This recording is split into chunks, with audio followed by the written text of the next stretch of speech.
Hi guys, we made it to the end of the week. Good work. We are on to chapter 20 then today, which is called The Journey. They had not travelled far through the forest before the crack of machine gun fire clattered in the distance, and Henri slowed, walking around a crater in the earth where a shell had recently exploded. With each step, the forest thinned to scattered fallen trees. Those that remained upright stood bleak and bare in the moonlight, with branches that were torn and shattered at their stems. At their feet, small ditches had been dug in the ground for men to shelter inside, some under the cover of fallen fir branches, still green with life. "This way," G.I. Joe whispered, flying low to glide alongside the stag, tentatively weaving between the trees, with his ears flinching at every snap of gunfire. "We need more cover. Follow me." But as the forest thickened, the battle grew louder. "I don't like this place," Pip shuddered, hearing a low whistle hurtle above them, followed by a fearful explosion in the distance. "Nor me," Henri said, quickening to a trot. Léon and G.I. Joe also sped forward. "Let's get out of here." Gunfire crackled again, and a tree trunk beside the stag burst into splinters. "Run!" Léon squawked, urgently beating his speckled wings. "Run as fast as you can."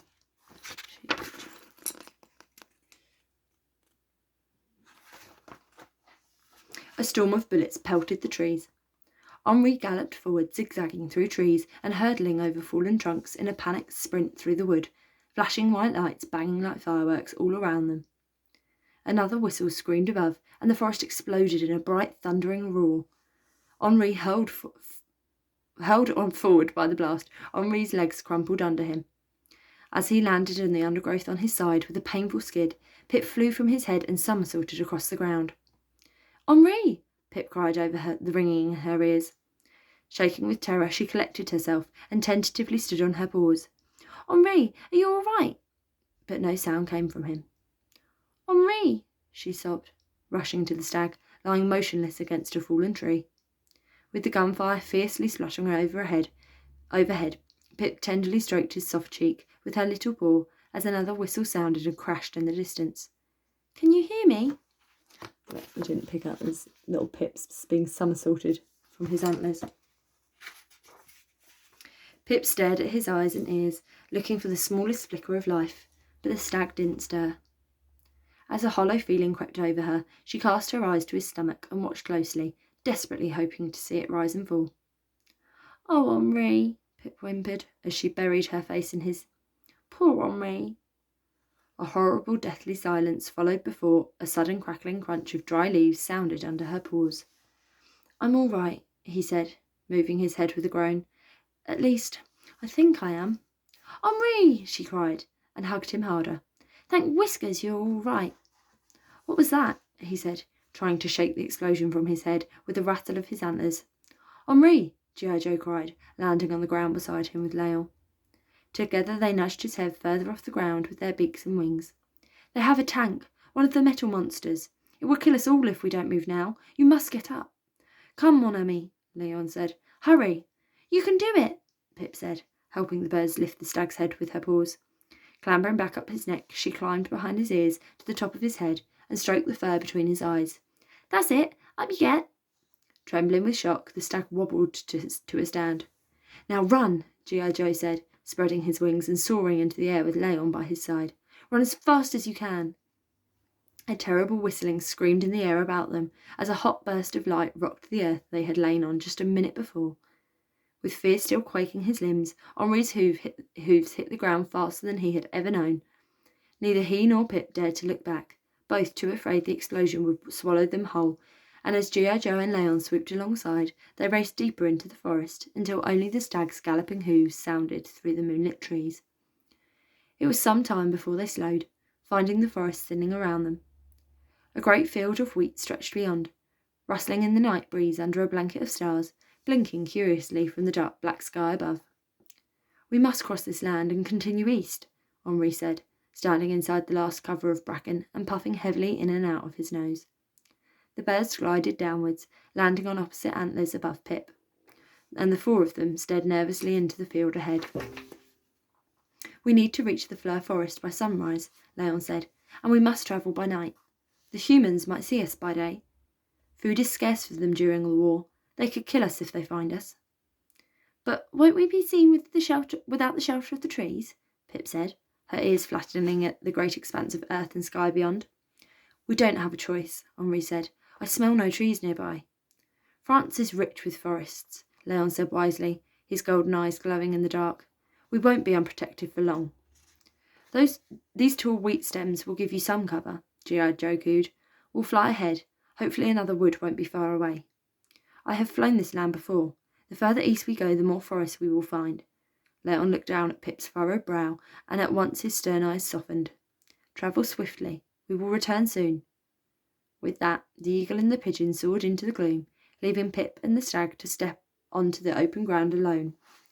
Let's go, Pip said, swallowing a lump in her throat.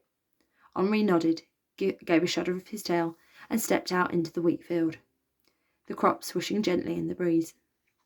Travelling silently, eyes and ears flickering in the dark, searching for danger, Pip watched the wheat toss back and forth like waves in the balmy night air. As the forest faded into a distant silhouette far behind them, an unnatural low rumble sounded in the shadows. What's that? Pip said fearfully, turning to the noise. It's getting louder. I don't know, Henri said, looking behind him with alarm. He quickened his pace to a trot. We must keep moving. Look, Pip gasped again. Over there. Two lights flickered in the distance, rapidly increasing in size as they sped through the forest. Reaching the edge of the trees, the lights raced in plain sight along a road running directly alongside the field. Crouching low, Henri and Pip watched them approach behind a veil of wheat ears. It's a van, Pip said, sighing with relief. I remember the sound from London. She could clearly see the shape of it travelling past them through the darkness now. It was open at the back, and a white flag billowed from the pole attached to its bonnet. There was a dark red cross printed in the flag's centre, just like the one Dickon had on his search and rescue uniform. It looks the same as the trucks parked on the Normandy beaches. There must be a road running through the forest. It means man is close. We must hurry away, Henri said, urgently moving into a canter. They were probably fighting the battle in the forest before. It was then that a yell rang out into the night, sending cold shivers rippling over their fur. It's all right, Harry, another voice shouted, and a man stood up in full view inside the rear end of the truck. He looked out into the night, directly at the stag. We're nearly there. Just hang on. That man? Pip gasped in disbelief. It couldn't be. Don't worry, little one, the stag said, watching the truck's red tail lights race into the distance, far away from where they stood in the middle of the wheat field. Seeing the threat disappear, Henri puffed from his nose and slowed to a steady walk once more. They've gone now. I don't believe it, Pip said, not listening to him. He looked and sounded just like Peter. Who's Peter? He's the son of the umbrella shop owner, where I used to live in London, she said, the words flying out of her mouth. I thought I'd never see him again. I have to see if it's him. Quickly, Henri, follow that van. You must be mad. Please, he won't hurt you. I can't risk it. They could kill us both. But I know him. He won't hurt us, she said, insistently patting his forehead with her paws. The stag gently shook his head and antlers. Please, you have to believe me. The clatter of wings sounded in the gloom as the eagle and the pigeon returned, swooping through the night and landing on the stag's antlers once again. There is a small village ahead, Leon said, drawing his strong speckled wings into his side. Beyond it are more woods and meadows. If we continue through the night, we should reach the fir forest at dawn. What's wrong, little lady? G.I. Joe cooed, seeing Pip's whispers twitching with agitation. Did you see that van that just went past? She said.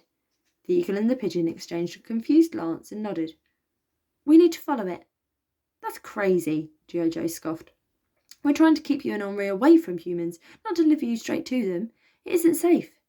That's what I said, Henri insisted. Please, I think I know one of those men.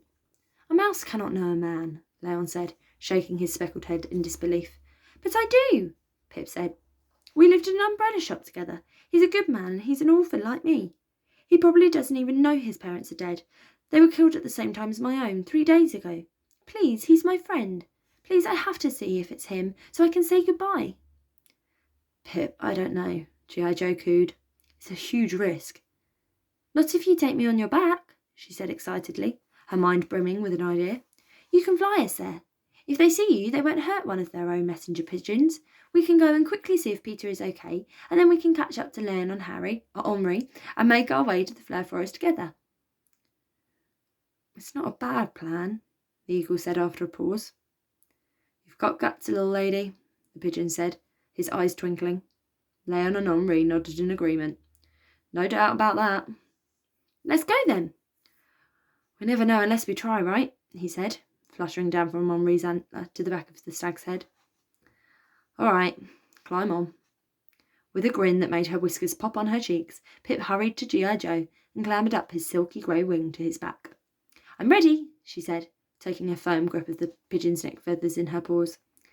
Hang on tight, little lady, he said, stretching his wings. Here we go. Okay, so she's going to catch up with Peter. We'll see what happens there. Okay, have a lovely weekend. I cannot wait to see you all on Monday. Hopefully you can all come safely, and we can have a little bit of a catch up. It won't be long, but it'll be something. Better than nothing. Okay, have a great weekend, and hopefully I will see you then instead of you just seeing me. Okay, bye.